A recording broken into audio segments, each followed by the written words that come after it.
আসসালামু আলাইকুম রহমতুল্লাহ। সেটা কনফিউশন দূর করি, যেটা নিয়ে অনেকে কনফিউজ থাকে। সেটা হচ্ছে absolute path and relative path. তো এটা আসলে কখন লাগে? যখন আপনি অন্য একটা ফাইলকে ইম্পোর্ট করবেন, তখন ওটা অ্যাড্রেস করতে হয় যে আমি কোন ফোল্ডার থেকে কোন ফাইলটা আমি ইম্পোর্ট করছি।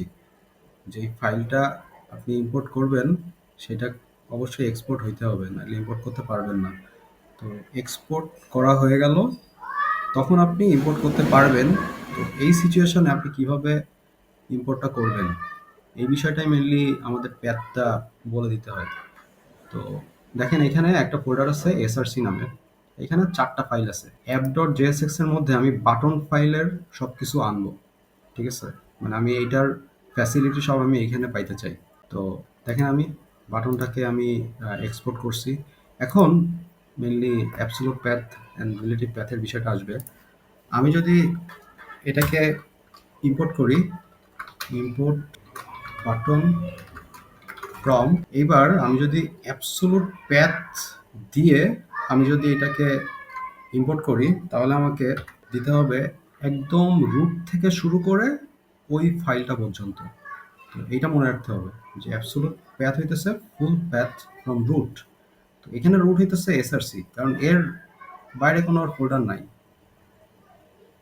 তো এটা যদি রুট হয়, তাহলে আমাকে দিতে হবে slash SRC slash B U T T O N button. শেষ। এটা অ্যাবসোলুট প্যাথ হয়ে গেল ডিক্লেয়ার। তো এটা যদি আমি এখানে রেন্ডার করি,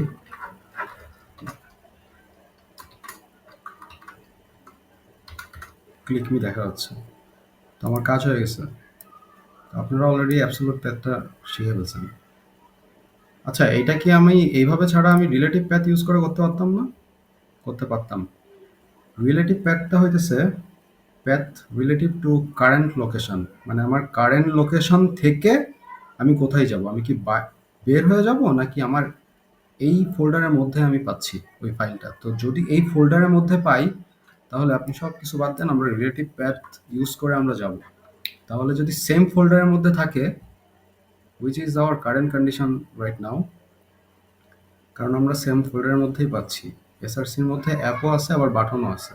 তাহলে আমার ডট স্ল্যাশ ফাইলের নাম,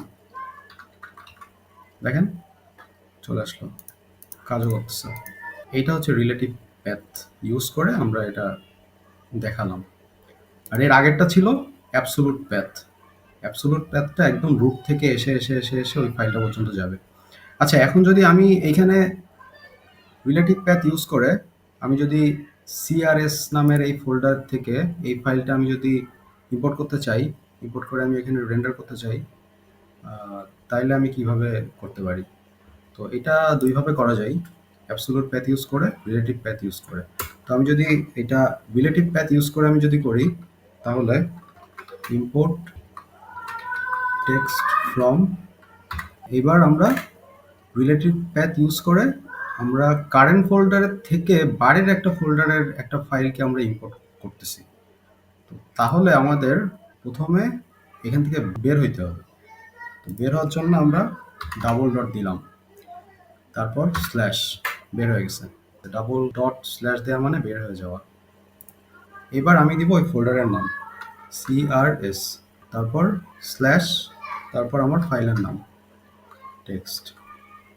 তো টেক্সট চলে আসলে এবার আমরা রেন্ডার করি।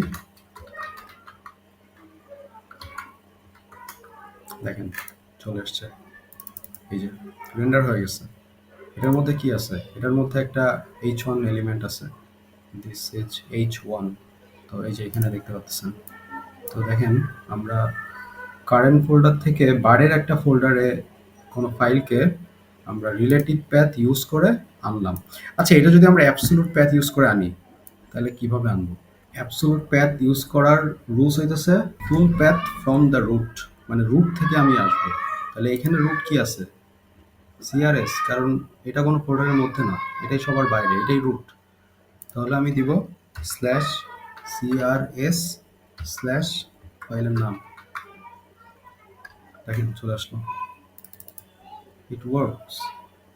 সহজ এক কথায় যদি বলি, তাহলে অ্যাবসোলুট প্যাথ হইতেছে ফুল প্যাথ ফ্রম রুট, রুট থেকে আস্তে আস্তে আস্তে আস্তে আপনার ফাইলটাকে ধরবে।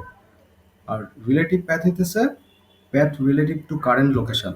কারেন্ট লোকেশন থেকে আমি কোথায় যাচ্ছি, আমি কি কারেন্ট লোকেশনের একটা ফাইলকে অ্যাক্সেস করছি, যদি করি তাহলে ডট স্ল্যাশ, আর যদি বাইরে বের হয়ে আমার অন্য কোনো ফোল্ডারে যাইতে হয় তাহলে ডাবল ডট স্ল্যাশ দিয়ে বের হইতে হবে ফার্স্টে, তারপরে ওই ফোল্ডারের নাম লিখে যেতে হবে, যেটা আমি এতক্ষণ ধরে এক্সপ্লেন করলাম। তো হোপফুলি এটা কাজে আসবে। ধন্যবাদ।